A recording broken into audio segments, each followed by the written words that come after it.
नमस्कार, मैं निशा शर्मा और आप सभी का स्वागत करती हूं गोल्डन हिंद पर। आज बाबा रामदेवरा की जयंती है और इसी उपलक्ष्य में आज हम इस वीडियो में बाबा रामदेवरा के जीवन परिचय और उनके चमत्कारों से भरे जीवन के बारे में आप सभी को बताएंगे। भारत एक ऐसा देश है जहां आध्यात्मिक संतों और महापुरुषों की परंपरा सदियों से ही चली आ रही है। इन्हीं महान संतों में से एक है बाबा रामदेव, जिन्हें भगवान श्री कृष्ण का भी अवतार माना जाता है। हर साल बाबा रामदेव की जयंती 13 सितंबर को मनाई जाती है, जबकि उनका प्राकट्य दिवस 5 सितंबर को आयोजित होता है। इस विशेष अवसर पर राजस्थान के जैसलमेर जिले के रामदेवरा में एक भव्य मेले का आयोजन होता है, जो 1 महीने से भी अधिक समय तक चलता है। हर साल भादों के महीने में जैसलमेर की धरती पर एक ऐसा मेला लगता है जिसे पश्चिमी राजस्थान का महाकुंभ भी कहा जाता है। रामदेव मेला, यहाँ बाबा रामदेव के प्रति अटूट श्रद्धा लेकर लाखों भक्त आते हैं। हर कोई ये मानता है कि बाबा के दरबार में कोई भी खाली हाथ नहीं लौटता। 640 सालों से ये आस्था की लहर यूं ही बरकरार है और इस साल भी 5 सितंबर से शुरू हुए इस मेले में बाबा के भक्तों का जनसैलाब काफी उमड़ा है।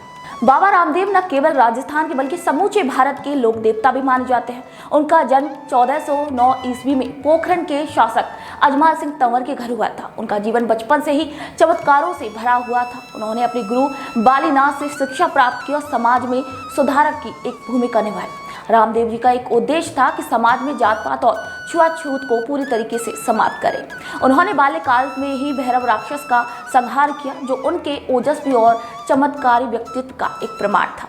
बाबा रामदेव के जीवन का सबसे महत्वपूर्ण पहलू ये था कि उन्होंने एक दलित कन्या डालीबाई को अपनी बहन बनाया। ये समाज में एक जाति व्यवस्था के खिलाफ एक मजबूत संदेश था। डालीबाई उनकी सबसे बड़ी भक्त थी और बाबा रामदेव के समाधि लेने से पहले ही डालीबाई ने स्वयं समाधि ले ली। आज भी रामदेवरा में डालीबाई की समाधि मौजूद है, जहां लोग उन्हें श्रद्धा से शीश नवाते हैं।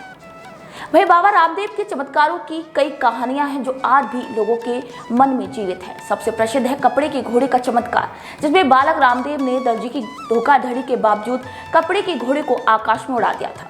ये चमत्कार आज भी बाबा के भक्तों के दिलों में बसा हुआ है। बाबा के प्रति अपनी अगाध श्रद्धा दिखाने के लिए भक्त आज भी पुत्र प्राप्ति की आशा में बाबा को कपड़े का घोड़ा चढ़ाते हैं। बाबा रामदेव को गुग्गल धूप चढ़ाने का भी एक विशेष मान्यता है। ये धूप पश्चिमी राजस्थान में विशेष रूप से पाया जाता है और इसे बाबा के भक्त धूप खेवड़ के रूप में भी चढ़ाते हैं। मान्यता यह है कि बाबा धूप चढ़ाने से अत्यधिक प्रसन्न होते हैं और उनके आशीर्वाद से भक्तों के घर में सुख शांति बनी रहती है। बाबा के परम भक्त हरजी भाटी को बाबा ने यही संदेश दिया था कि जो गुग्गल धूप खेवड़ करेगा उसके घर में हमेशा बाबा का वास रहेगा। बाबा रामदेव द्वारा खुदवाए गए राम सरोवर तालाब की मिट्टी भी भक्तों के लिए किसी वरदान से कम नहीं है। लोग इसे चर्म रोग और पेट की बीमारियों के इलाज के लिए घर लेकर आते हैं और इस तालाब की मिट्टी से बने छोटे छोटे लेप कई भक्तों के लिए एक दवा का भी काम करते हैं। बाबा रामदेव के चमत्कारिक जीवन की एक और अमूल्य देन है जो उनके भक्तों को विश्वास और शक्ति से भर देती है। बाबा रामदेव के अनुयायियों में हिंदू और मुस्लिम दोनों ही शामिल हैं। मुस्लिम समाज के लोग बाबा रामदेव को राम सा पीर के रूप में पूजते हैं। वही बाबा रामदेव का ये मानना था कि समाज में सभी लोग समान हैं। उन्होंने किसी भी धर्म, जाति या फिर वर्ग में भेदभाव नहीं किया। उनके दर पर आज भी हिंदू और मुस्लिम दोनों ही समुदाय के लोग आस्था से शीश नवाते हैं।